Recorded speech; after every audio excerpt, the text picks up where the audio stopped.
From the home studio, I'm Dan Kingerski on the Pittsburgh Hockey Now and the National Hockey Now YouTube channel. The Penguins handle the New York Rangers at Madison Square Garden 5-2.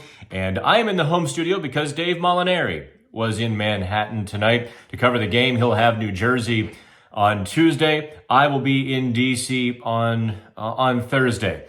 But let's get to the game. The notes, obviously, you probably know already. Sidney Crosby ties Wayne Gretzky for 19 seasons with at least a point per game. Huge record. And Sid doesn't usually acknowledge such accomplishments, or is like, oh, he knew about this one. He wanted to tie Wayne Gretzky. And he did. And he was joking in the locker room after the game whether he would text Wayne back or text his parents first. It was touch and go. We'll have to find out which one which text he returned first. Alex Nedeljkovic was a late insert. Tristan Jarry a late scratch due to illness.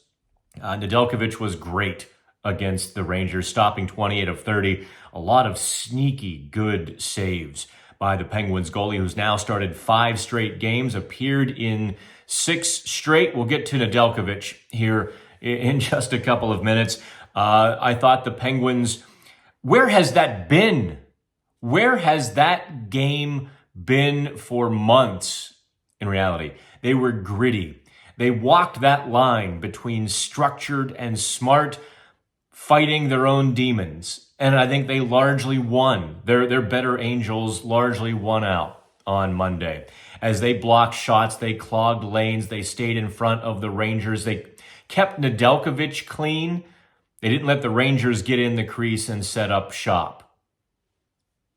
That's saying a lot because the Penguins have not done very well, especially on the penalty kill against the Rangers of the last couple or a few years. Chris Kreider has generally tortured the Penguins on the man advantage. And tonight, there was the goal, but Kreider interfered with Nedeljkovic, so it was waved off. And that was probably the only time that I thought Kreider was allowed too deep into the crease before somebody escorted him away. I thought the Penguins played fast. They played smart. What the New York Rangers do, and forgive me, Rangers fans, I don't believe the Rangers are going to be as successful in the playoffs. I think they're going to struggle because the Rangers' superpower is the transition game. They create turnovers, and it's a jailbreak the other way. Well, when the Penguins don't play stupidly, when the Penguins don't turn over the puck, when the Penguins hold on to it and make the Rangers defend, look what a different game it is.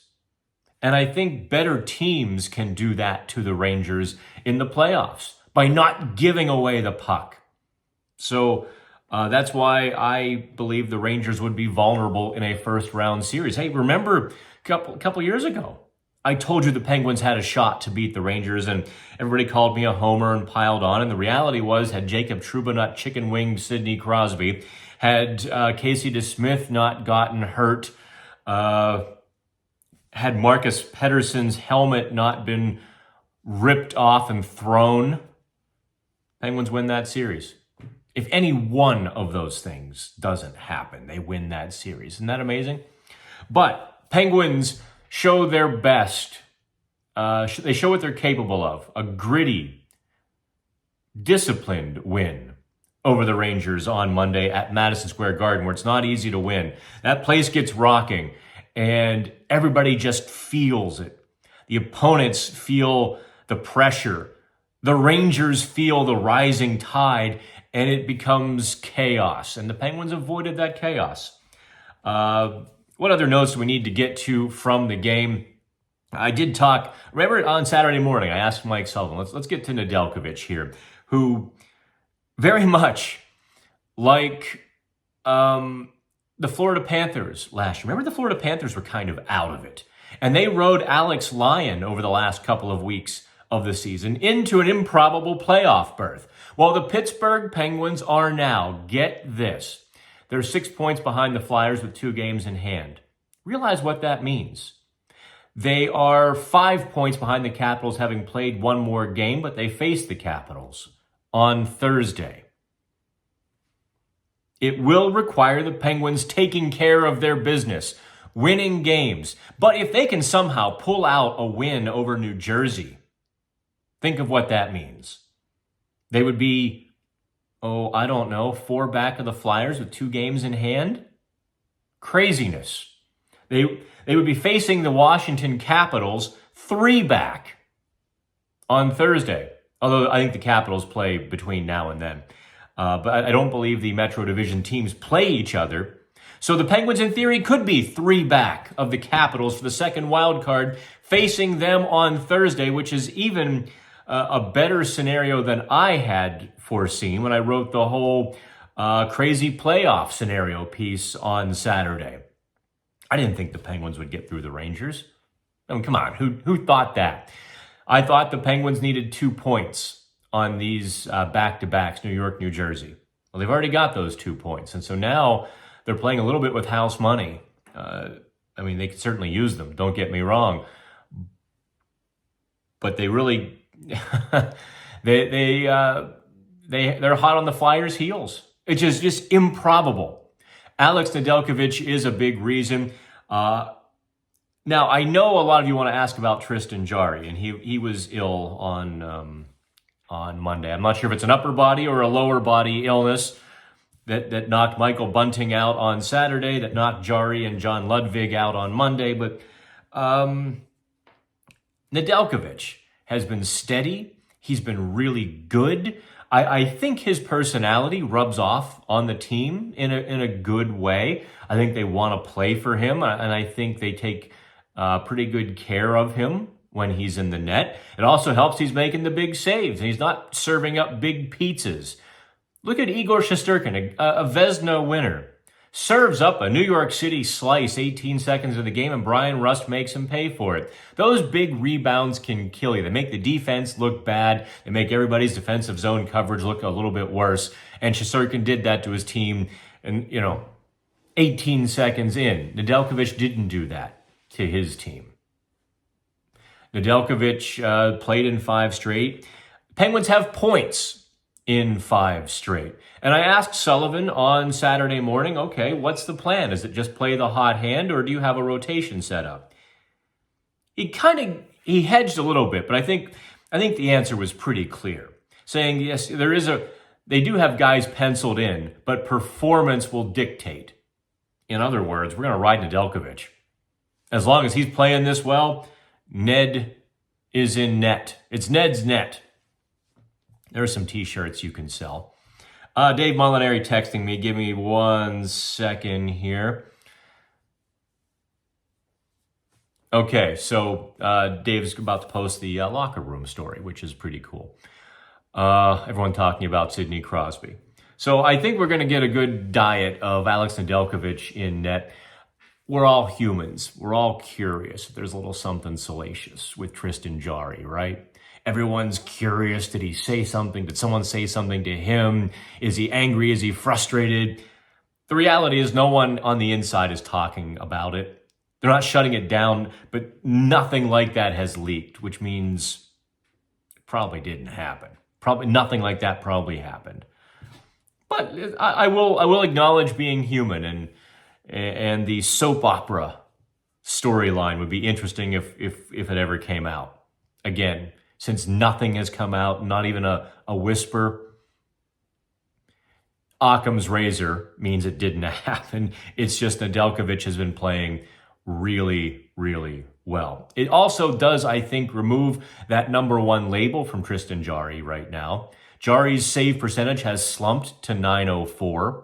Nedeljkovic has risen. I think after tonight, he's going to be at like .907. Somewhere up, give or take percentage points at about .907.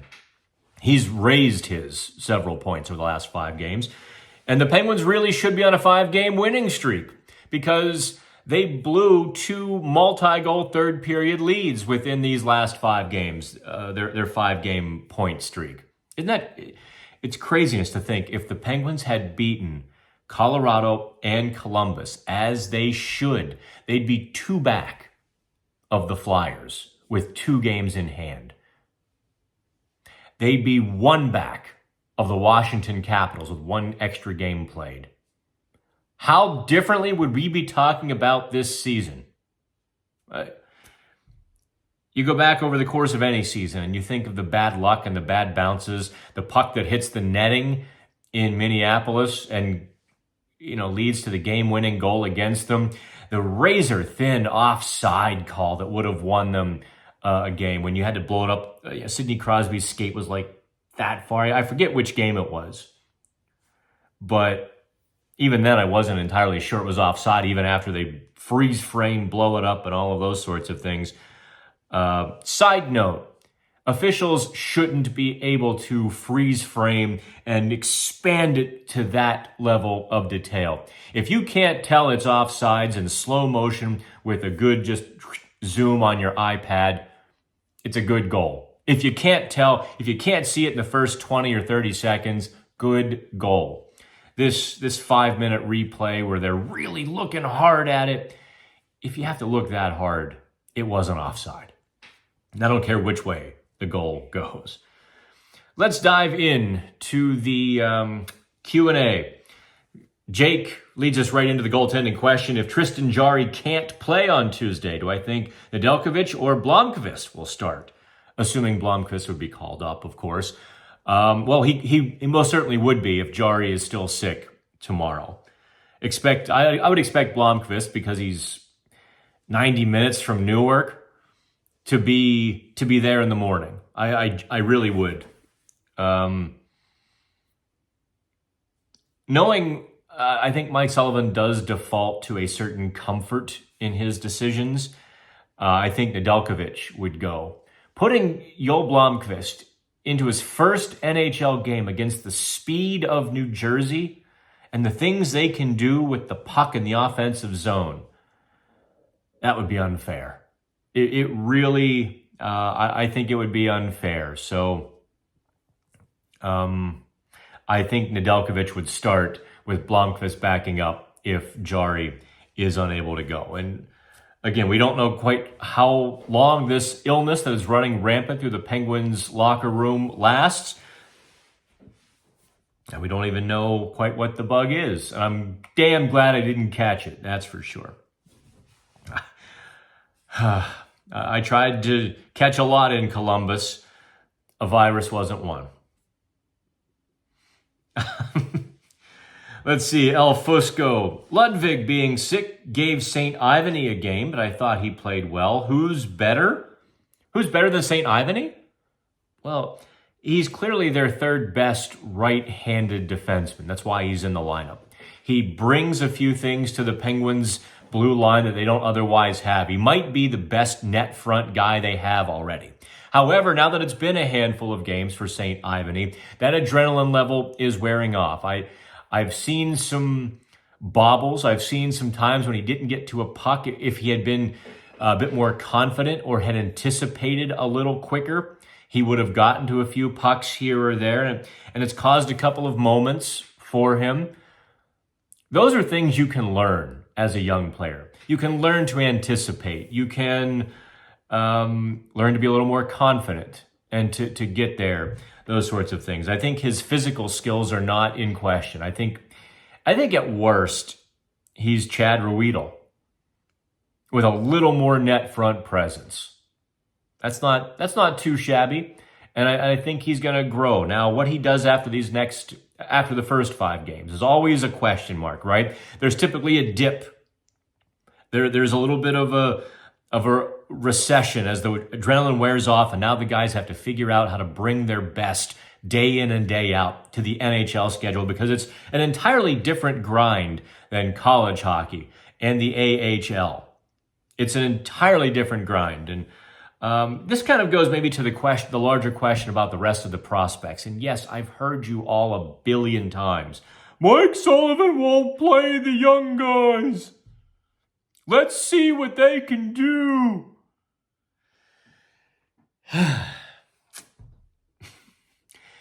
Do me a favor. Take that phrase, let's see what they can do, out of your vocabulary.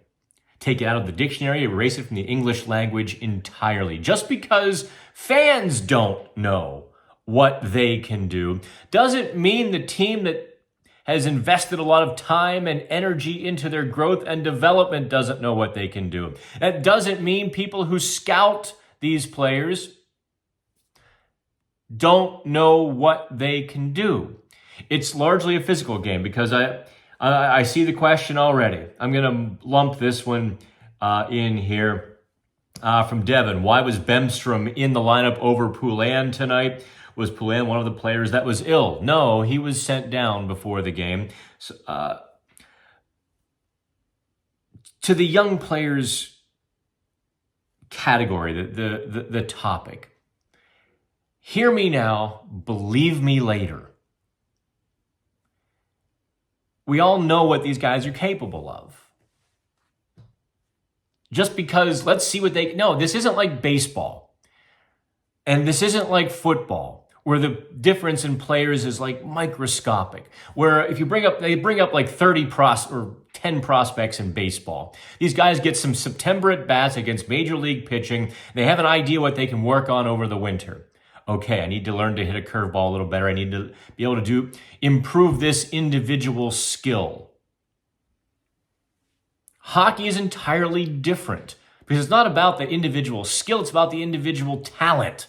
It's about the skating. It's about the agility. It's about game awareness. Some guys have it. Some guys don't. If game awareness is a prospect's only issue, you can play him. He'll figure it out. You hope he'll learn. But skating and physicality and shots and all of those things, you can't. You can't improve a player at the NHL level. You can improve them at the AHL level, and then they bring the skills to the NHL level. And Sam Poulin, Jesse Puljujarvi, and Jonathan Gruden had a really good game against Carolina last Tuesday. They didn't follow it up with successive efforts. They just didn't. That's not on Mike Sullivan. He'll put them out there. They're not going. They're not playing like a fourth line should. The young guy is going to sit because now he doesn't trust them. He doesn't trust that they're engaged in that game in the proper way. And if they're swimming over their head, because then what happens? You have a couple bad shifts. Confidence goes. Now you're guessing. Now you're chasing. Does it hurt their confidence when Sullivan sits them? Yes. You know what hurts their confidence more? Screwing up. At this time of year, the Penguins can't afford those screw-ups. You can think the playoffs are impossible. They don't. They're trying to win games. And until I'm blue in the face, y'all have beaten me down and worn me out with this same topic over and over and again. Listen, there is a process to a player getting to the NHL. We talked with Brian Rust about this. Was it like back in November or maybe early December? He was in that same position, getting 5 and 7 minutes. You have to work through it. He earned more ice time. He earned more opportunities. And it wasn't because Mike Sullivan had him as a player in Wilkes-Barre. It was because Brian Rust earned them. And he said bluntly, listen, if you only get 5 minutes, you better make those 5 minutes count. You better go out there with your hair on fire and you better play your best in those 5 minutes. Because that's all you're going to get. And you have to convert the opportunity. He did. Other guys have. I would say Sam Poulin did not. He was out there for the last couple of games, but he didn't do a lot with the ice time. There are some reasons that I still don't think he's a bona fide NHLer beyond reproach, skating being chief among them. I just don't know if he's going to be able to improve his skating enough to stick around in the NHL, even in a fourth line capacity. I think he might be a 13th forward kind of guy. He might take that step, but again, you don't take that step at the NHL level. You take it at the AHL level and you bring it forward. I would love if a lot of you tried to flip the table and see it from the other side. but I don't get a lot of that. Sidney Crosby Goat asks, both Sully and Reardon are still fired after the season, right? Here's the other bane of my existence, answering this question. Dear God in heaven, some of y'all are like a dog with a bone. You can't let it go. You're screaming into the abyss at this point. How many times does Kyle Dubas have to affirm Mike Sullivan? It's not the vote of confidence. He's simply saying Mike Sullivan's the coach next year. I do believe Mike Sullivan has to answer some very hard questions this summer to make sure he and Dubas are on the same page. Why? Why this? Why that? What changes can we make? What changes can you make on how you dealt with certain situations? Those are questions every coach faces every summer, unless you won the Stanley Cup. I think Sullivan and Dubas ultimately will be, if not already are, on the same page. With regards to Reardon, I wonder if Reardon will be one of those big changes. The power play all season being a disaster. They should wear hazmat suits. That doesn't reflect well on Reardon. Nor does, I don't think the defensemen have taken a big step forward this season. Ryan Graves has had a bad year. P.O. Joseph has been up and down, up and down. John Ludwig has been kind of okay in a certain stasis, but I don't know that he's improved any since, late October. So I would say that Reardon also faces some hefty questions this summer. It may be over Mike Sullivan's objection. This kind of is one of those situations. Remember when Jim Rutherford kind of forced out Jacques Martin? I could see Dubas doing something like that, where he forces Sullivan to make some changes and get some new voices around him. I very much could see that, but I'm not going to call for somebody to be fired. That's your prerogative. That's your privilege. It's not something I'm going to do, unless it's well beyond the pale. Ronox says, this game was a stark reminder that fight and determination can overcome a fair share of mental lapses. Oh yeah, and goaltending is important too. Absolutely. This is kind of the fight that has been missing from the Penguins. I don't know what got into them tonight. I don't know where it's been, but it was there. And it's not over yet. It's a long shot, but it's a hell of a lot more fun than covering a death march to the end, isn't it? And I'm sure it's a hell of a lot more fun for you to participate in the long shot, the underdog role, than it is to start burying them 2 weeks, 16 days before you have to. I said to a colleague, and I guess I will say it to you, I said, I won't tell you which one. I'll let the other writer out me at some point. When I said, it's 50-50 this team makes the playoffs. And they looked at me all shocked, and I said, I have no confidence in the Flyers. Washington's hot streak will end. The Islanders are a mess. And New Jersey, for whatever reason, much like the Penguins, just has not put it together. So better late than never. Better late than never. Better late to make a charge than not making it. We'll see if they can keep it going in New Jersey and Washington. Obviously, if they lose both in regulation,